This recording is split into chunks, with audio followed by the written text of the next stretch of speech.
లేదు బంగారి, ఇది కరెక్ట్ కాదు. ఇప్పుడు వదిన నా వల్ల అమ్మని ఎదిరించి మాట్లాడే స్థాయికి వచ్చింది. ఇంక నేను ఆ కంపెనీలో పనిచేయడం మంచిది కాదు. నేను అదే అనుకున్నానమ్మా. నువ్వు జాన్సమ్మకి బాగా దగ్గరవుతున్నావు, దానికే నువ్వు కంపెనీకి వస్తున్నావని చెప్పేసి అత్తయ్య అక్కడ ఇంట్లో అంటుంది. అత్తయ్య గుణమే పూర్తిగా మారిపోయిందమ్మా.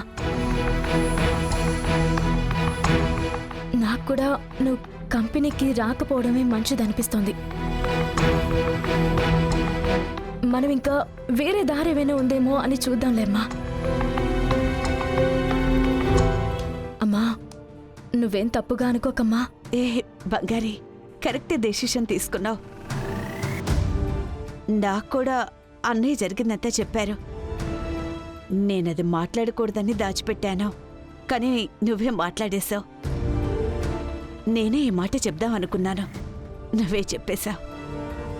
సరైన టైంకి సరైన నిర్ణయం తీసుకున్నావు బంగారి. జాన్సమ్మ చివరి వరకు ఈ కంపెనీ పదవిలో ఉండాలి, కానీ నన్ను ఇంత పెద్ద పదవిలో కూర్చోబెట్టేశారు. నేను ఇది ఎలా మేనేజ్ చేయాలో తెలియట్లేదమ్మా. బంగారి, నువ్వు ఝాన్సీదేవి రక్తం. అదంతా నువ్వు ఈజీగా మేనేజ్ చేస్తావు. అమ్మ ఎవరిని అంత ఈజీగా నమ్మరు. ప్రేమ, పాసం అన్నిటికీ మించి అర్హత అనేది ఒకటి ఉంటుంది. అది నీలోనే ఆవిడ చూశారు.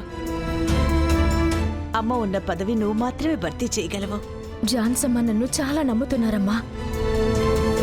ఆ నమ్మకమే నన్ను కంగారు పెట్టేస్తోంది. నేను ఎవరు అన్న నిజం తెలిసేలోపు నేను అన్నింటినీ నిరూపించి తీరాలమ్మా. లేదంటే జాన్సమ్మ చాలా బాధపడిపోతారు. అక్క అక్క చాలా బాగుంది అక్క. నాకు ఈ సబ్జెక్ట్లో కొంచెం డౌట్ ఉందక్క, నేర్పిస్తావా? రా.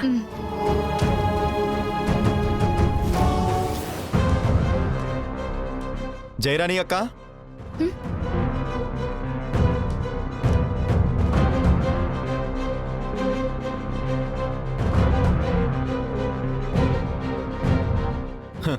సరళక్క పంపించారు, చూసిపోదామని వచ్చాను. మీరు డబ్బులు తీసుకుని తిరిగి ఇవ్వాలన్న ఆలోచన మీకుండదంట కదా, అందుకే గుర్తు చేద్దామని వచ్చాను. అంటే సోమవారం లోపల డబ్బులు ఇవ్వలేదనుకోండి, సరళక్కే వచ్చి మీతో మాట్లాడతానంది. నేను రావాలా లేదా సరళక్క రావాలా మీరే నిర్ణయించుకోండి, సరేనా? డబ్బులు టైంకి ఇచ్చేస్తాం, మీరు బయలుదేరండి. ఓ, ఇదే రోషంతో డబ్బులు తిరిగి ఇచ్చేస్తే బాగుంటుంది, సరేనా? నేనొస్తా, వచ్చేనా?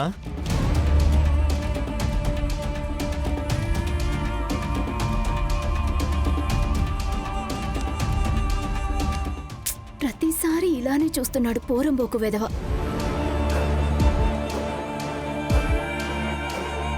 బంగారి, దీనికేం చేయాలి? ఇది ఇంకోవైపు సమస్య కూర్చుంది. అమ్మా, నా దగ్గర ఒక ఐడియా ఉందమ్మా, నేను చూసుకుంటాను.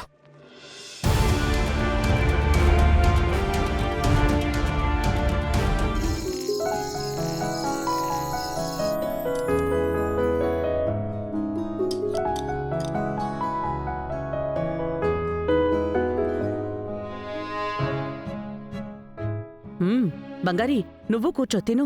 పర్వాలేదు జాన్సమ్మా. అత్తయ్య, ఇంకొంచెం చట్నీ వేయమంటారా?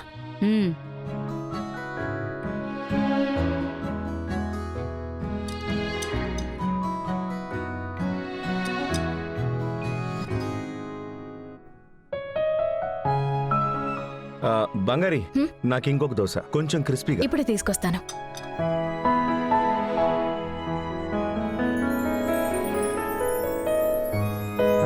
ఇంకొకటి కావాలంటే చెప్పండి. జాన్సమ్మ, మీకు? చాలు. జాన్సమ్మ, చెప్పు. నేనొక విషయం చెప్పాలి. ఏంటి? అమ్మతో కలిసి నేను కొత్తగా ఒక బిజినెస్ పెడదాం అనుకుంటున్నాను.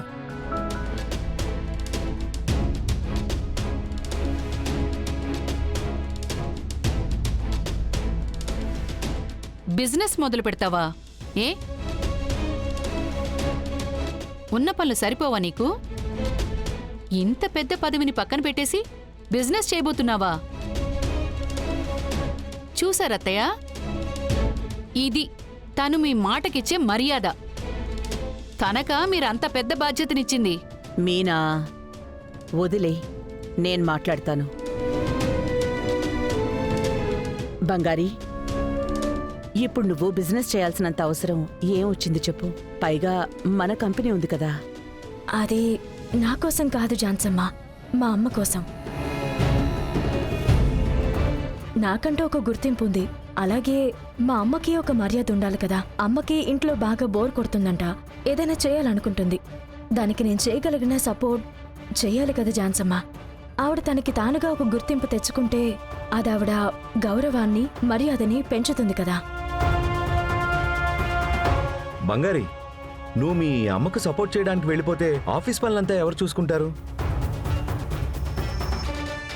రవి, నా కోడలు ప్లాన్ చేయకుండానే ఇలాంటి డెసిషన్ తీసుకుందనుకుంటున్నావా? నువ్వు చెప్పమ్మా. పొద్దున్న 6 నుంచి 10 గంటల వరకు బిజినెస్, 10 గంటల నుంచి 6 వరకు ఆఫీస్ వర్క్, ఈవినింగ్ 6 నుంచి నైట్ అంతా నేను ఇంట్లో పనులన్నీ చూసుకుంటాను. టైం లేదు అనుకుంటే ఏమీ చేయలేము. 24 గంటలని 4గా డివైడ్ చేశాము అంటే ఒక రోజుకి 10 పనులు కూడా చేయొచ్చు. దానికి మించి జాన్సమ్మ, నేను పొద్దున్నే 4 గంటలకి లేస్తాను. నాకు ఒక రోజు అనేది 2 రోజులకి సమానం. అది కూడా నిజమే బంగారి. రోజు 4 గంటలకే లేచి వెళ్లే వాళ్ళకే తెలుసు ఒకరోజు ఎంత పెద్దది అని. నీ వల్ల అవుతుంది, నాకా నమ్మకం ఉంది. చూసుకుందాం. You go ahead. సరే జాన్సమ్మ. కంగ్రాచులేషన్స్ బంగారు తల్లి. థ్యాంక్స్ మావయ్య. నేను దీనికి ఏమాత్రం ఒప్పుకోను. ఏ, ఎందుకు ఒప్పుకోవు? ఇందులో నీకేంటి ప్రాబ్లం? ఏమండి, ఇంట్లో ఆడవాళ్లు బిజినెస్ అది ఇది అని బయట తిరగడం ఏమైనా బాగుంటుందా? మన కుటుంబం గురించి ఏమనుకుంటారు? ఏంటంటున్నావు మీనా? అయ్యో అత్తయ్య, నేను మిమ్మల్ని అనలేదు, జనరల్గా చెప్పాను. తనకి ఇంట్లో ఇంత పనున్నప్పుడు తను ఎందుకు బయటికెళ్ళాలత్తయ్య? మాటలు జాగ్రత్తగా రాని. బంగారి, జాన్సమ్మ, టిఫిన్ చాలా బాగుంది. ఉప్పే లేదు. ఛ!